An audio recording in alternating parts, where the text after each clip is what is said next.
You have 5 seconds to drop the gun.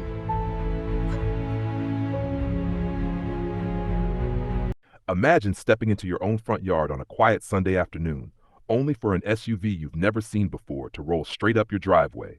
The doors swing open, strangers step out, 2 of them dressed like authority, and one woman walking like she owns the ground beneath your feet.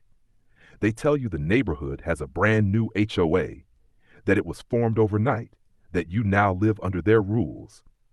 And when you question it, she pulls a gun. This isn't a movie scene. This is what happened to Amina Rowe.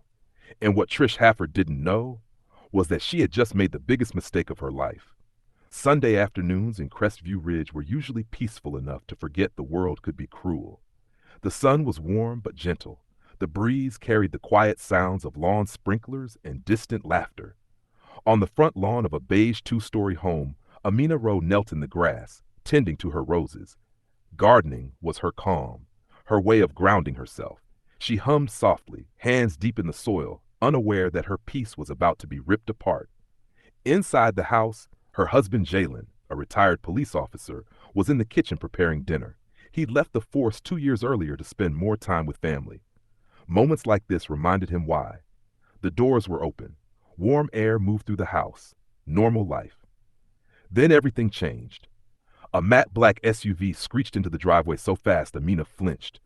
Before she could stand, 3 people stepped out, 2 men in cheap tactical gear, and leading them, a woman with a clipboard, oversized sunglasses, and a confidence that felt rehearsed. Her name was Trish Hafford. She marched straight toward Amina and announced, loud enough for the street to hear, "This neighborhood is now under the authority of the Crestview Residential Authority. You are in multiple violations. Immediate compliance is expected." Amina blinked. "An HOA? You just formed one? That's not legal.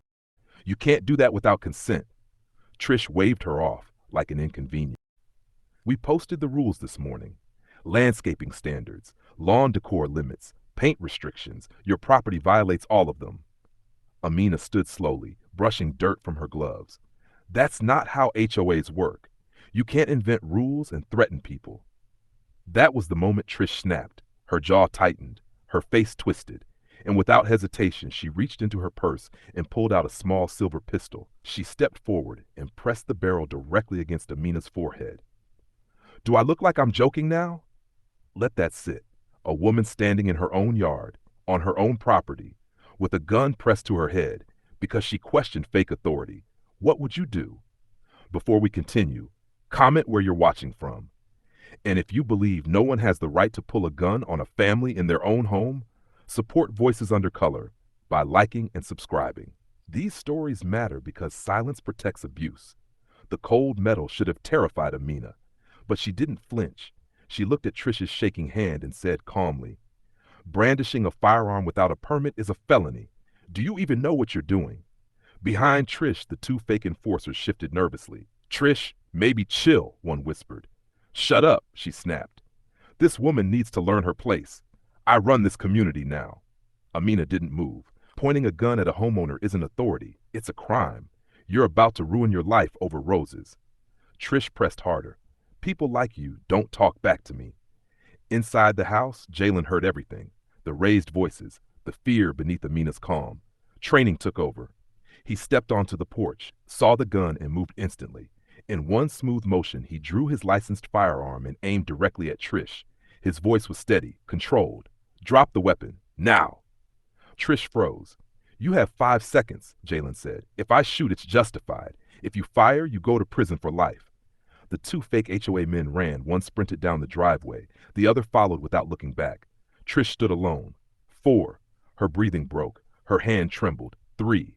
The gun wobbled. 2. It slipped from her hand and hit the grass. Jalen kicked it away. "Amina," he said, never lowering his aim. "Call the police." She did. When officers arrived, Trish was arrested on the spot, charged with aggravated assault, intimidation, and impersonating authority. Inside the SUV, police found fake IDs, violation notices, and a list of targeted homes. This wasn't enforcement. It was intimidation. The sun dipped low that evening, casting gold across the lawn. Justice didn't shout. It stood firm. This is Voices Under Color, where stories of power, abuse, and resistance are told without filters. If this story moved you, subscribe. If it made you uncomfortable, share it, because silence is the real threat.